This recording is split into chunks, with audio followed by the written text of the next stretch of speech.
Good morning. Welcome, all of you, on Friday, another day when we turn our eyes towards the passages from the Gospel of Matthew.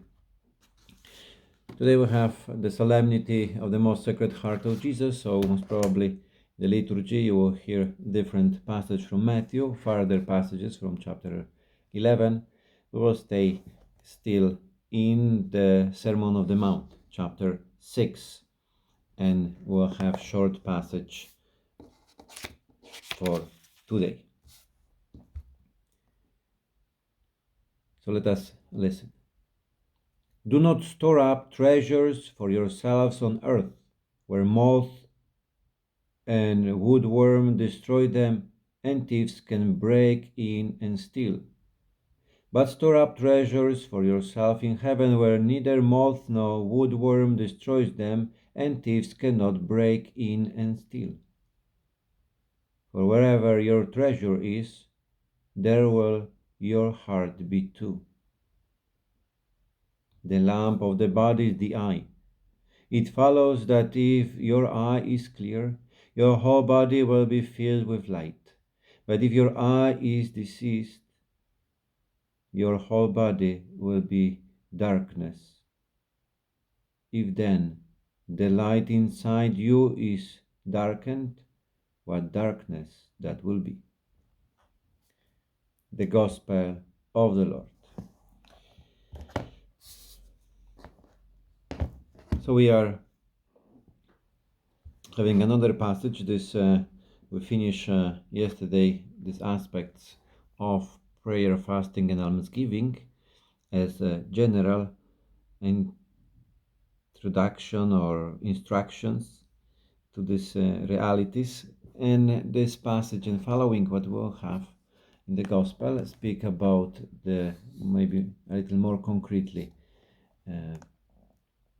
but pointing out that speaking about the earthly possessions. In the time of Jesus, to be rich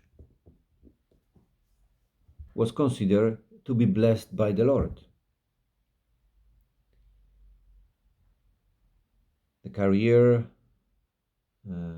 money, houses, everything that man could have was considered as a sign that God is blessing you.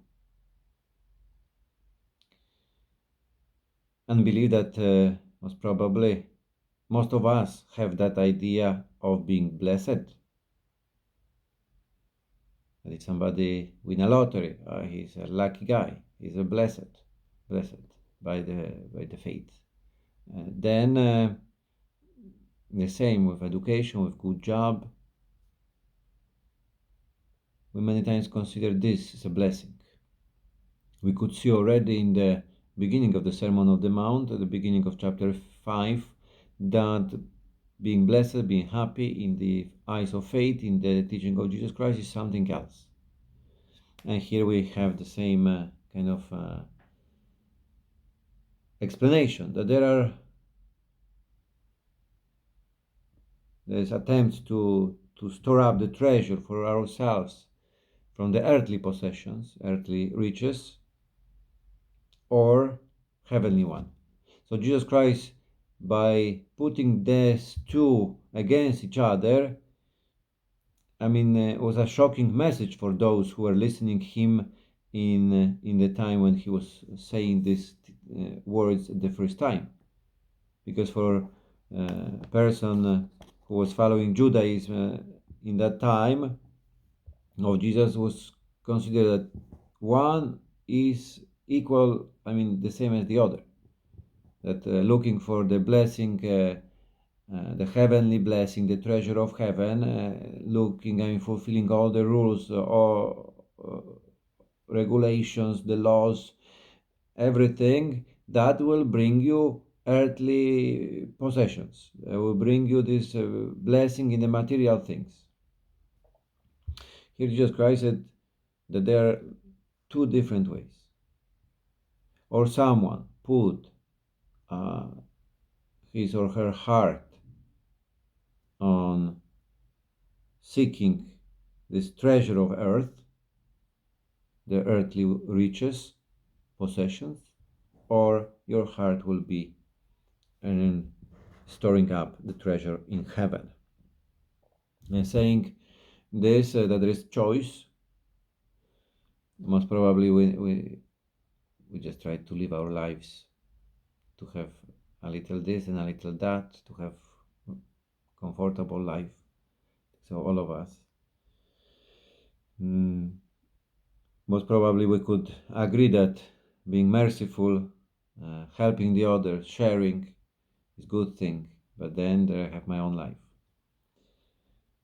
Here, Jesus Christ is saying that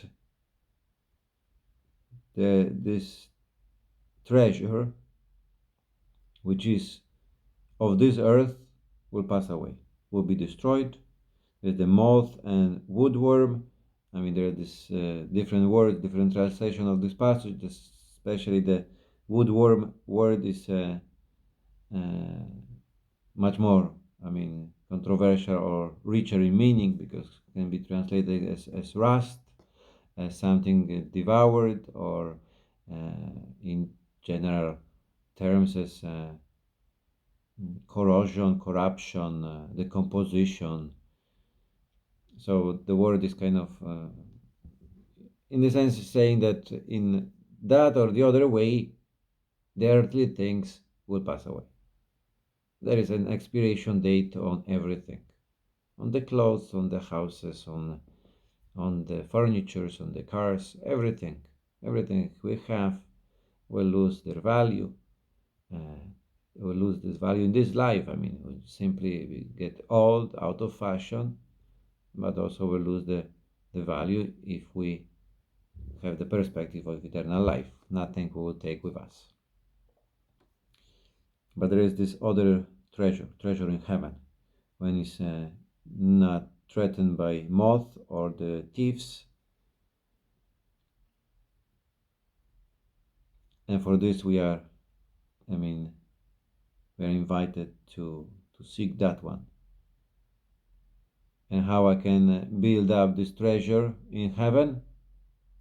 By exactly giving away the earthly possession for those in need.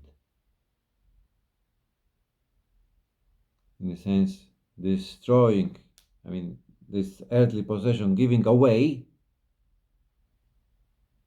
I will receive this in heavenly possessions, heavenly treasures, which is not only when I die, but also in peace, reconciliation, love, joy, many, many things what I will be able to experience already here.